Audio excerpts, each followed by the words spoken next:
नमस्कार दोस्तों, भविष्य पुराण में आपका बहुत बहुत स्वागत है। आज हम पढ़ने वाले हैं भविष्य पुराण। तो चलिए शुरू करते हैं। गर्भाधान से यज्ञोपवीत पर्यंत संस्कारों की संक्षिप्त विधि, अन्य प्रसंग तथा भोजन विधि के प्रसंग में धनवर्धन की कथा, हाथों के तीर्थ एवं आचमन विधि।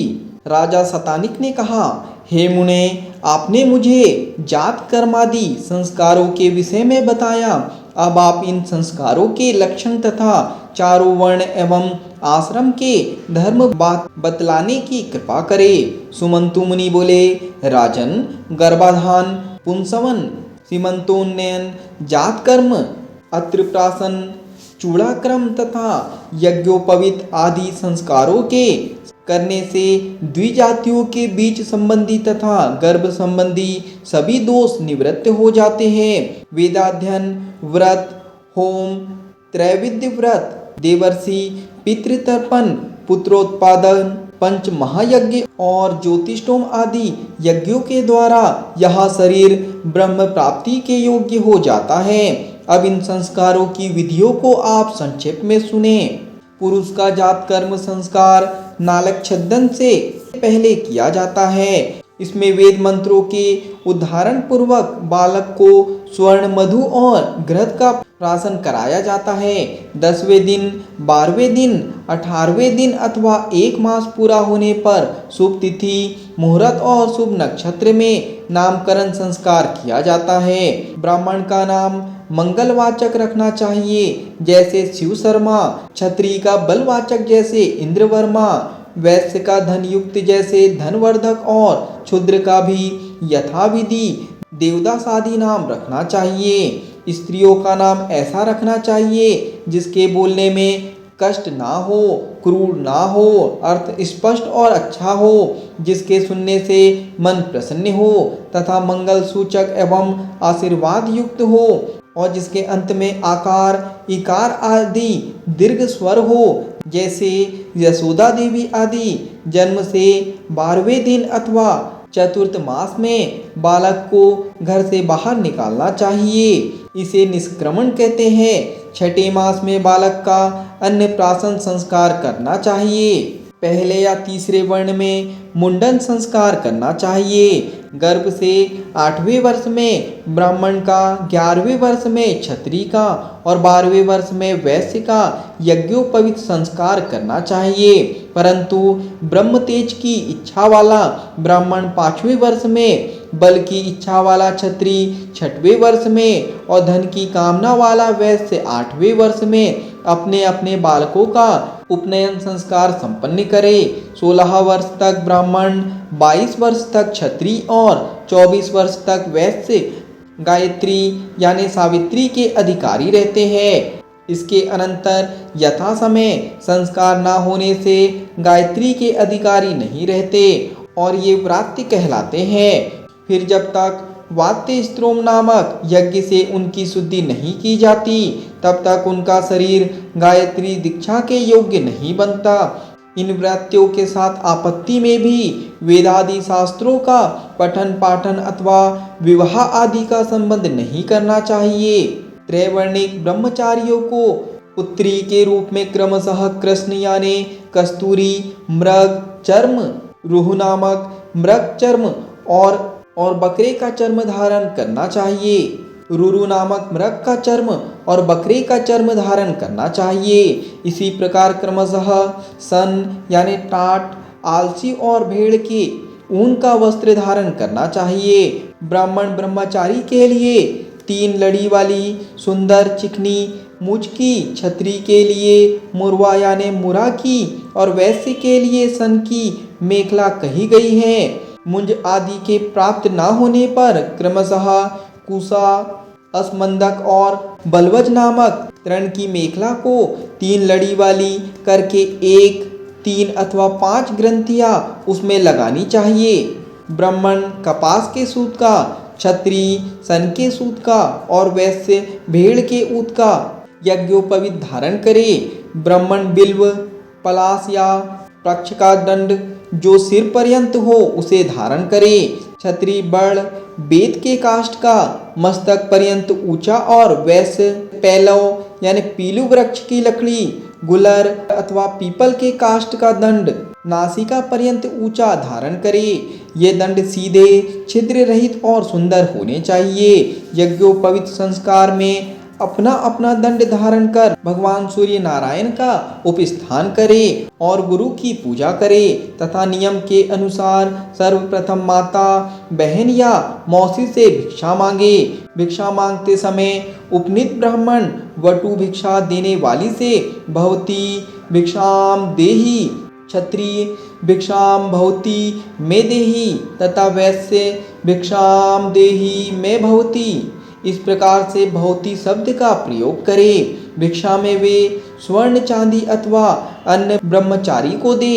इस प्रकार भिक्षा ग्रहण कर ब्रह्मचारी उसे गुरु को निवेदित कर दे और गुरु की आज्ञा पाकर पूर्वाभिमुख हो आचमन कर भोजन करे। पूर्व की ओर मुख करके भोजन करने से आयु, दक्षिण मुख करने से यश, पश्चिम मुख करने से लक्ष्मी और उत्तर मुख करके भोजन करने से सत्य की अभिवृद्धि होती है।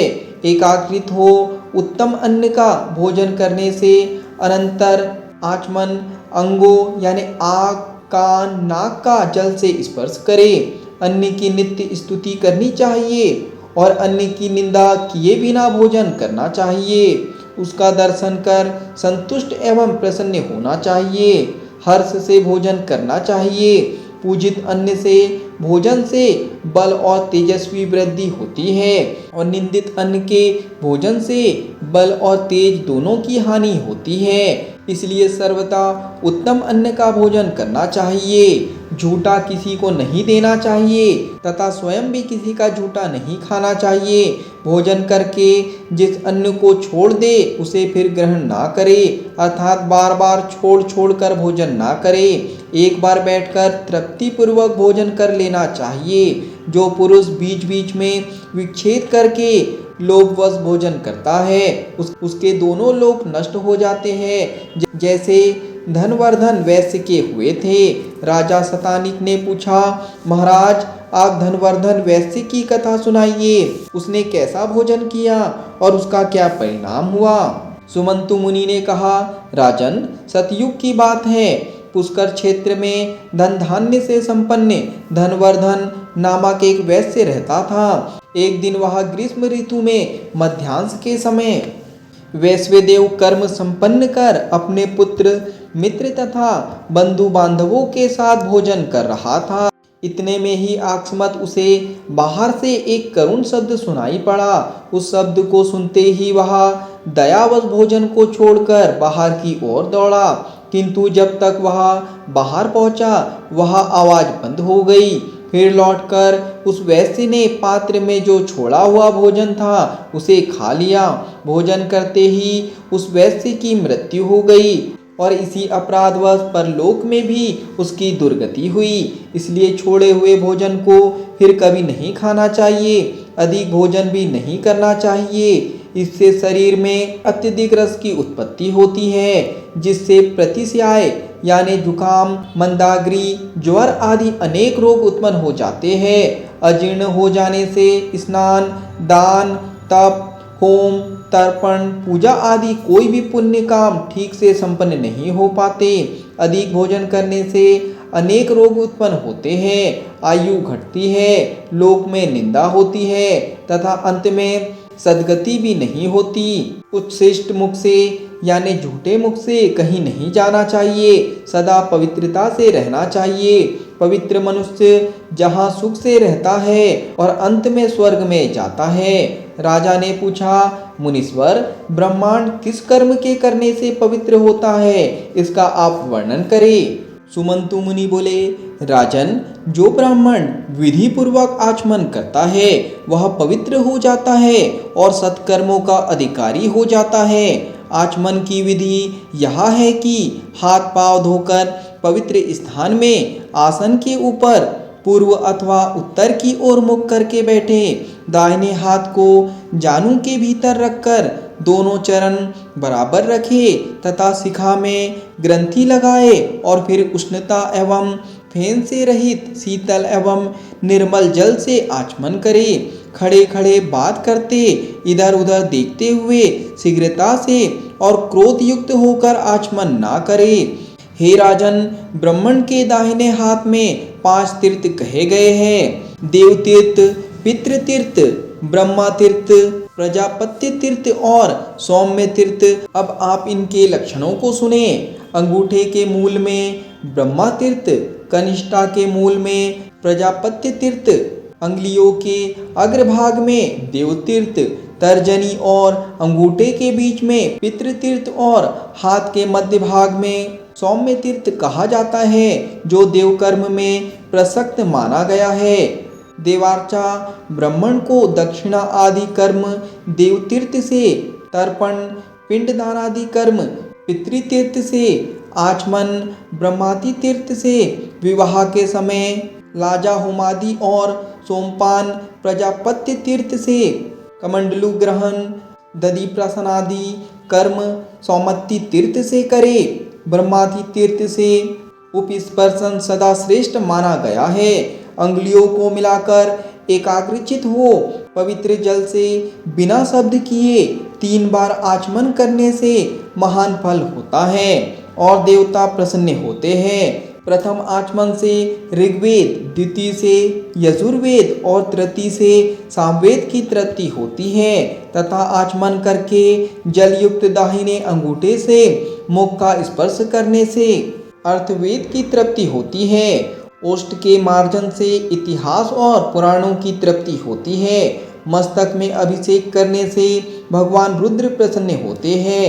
शिखा के स्पर्श से ऋषिगण, दोनों आँखों के स्पर्श से सूर्य, नासिका के स्पर्श से वायु, कानों के स्पर्श से दिशाएं, भुजाएं के स्पर्श से यम, कुबेर, वरुण, इंद्र तथा अग्निदेव तृप्त होते हैं। नाभि और प्राणों की ग्रंथियों के स्पर्श करने से सभी तृप्त हो जाते हैं। पैर धोने से विष्णु भगवान, भूमि में जल छोड़ने से वासुकी आदि, नाक तथा बीच में जो जल बिंदु गिरते हैं उनसे 4 प्रकार के भूतग्रास की तृप्ति होती है। अंगुष्ठ और तर्जनी से नेत्र, अंगुष्ठ तथा अनामिका से नासिका, अंगुष्ठ एवं मध्यमा से मुख, अंगुष्ठ और कनिष्ठिका से कान, सब अंगुलियों से भुजाओं का, अंगुष्ठ से नाभि मंडल तथा सभी अंगुलियों से सिर का स्पर्श करना चाहिए।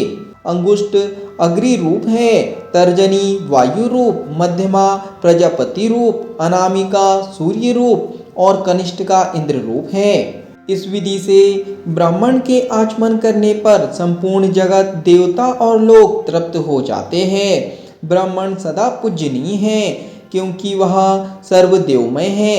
ब्रह्मा तीर्थ, प्रजापति तीर्थ अथवा देव तीर्थ से आचमन करे, परंतु पितृ तीर्थ से कभी भी आचमन नहीं करना चाहिए। आचमन का जल हृदय तक जाने से, ब्राह्मण की कंठ तक जाने से क्षत्रिय की और वैश्य की जल के प्राशन से तथा क्षुद्र की जल के स्पर्श मात्र से शुद्धि हो जाती है। दाहिने हाथ से नीचे और बाह्य कंधे पर यज्ञोपवीत रहने से दिव्य उपवीति यानी सव्य कहलाता है।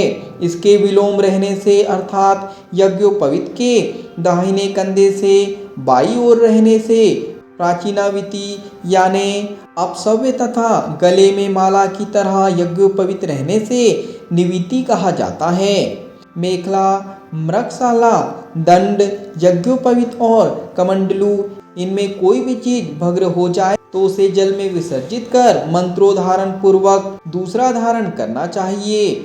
उपवीति यानी सव्य होकर और दाहिने हाथ को जानु अर्थात घुटने के भीतर रखकर जो ब्राह्मण आचमन करता है वह पवित्र हो जाता है। ब्राह्मण के हाथ की रेखाओं को गंगा आदि नदियों के समान पवित्र समझना चाहिए और अंगुलियों के जो पर्व हैं वे हिमालय आदि देव पर्वत माने जाते हैं। इसलिए ब्राह्मण का दाहिना हाथ सर्वदेवमय है और इस विधि से आचमन करने वाला अंत में स्वर्ग लोक को प्राप्त करता है। आज के लिए इतना ही। धन्यवाद।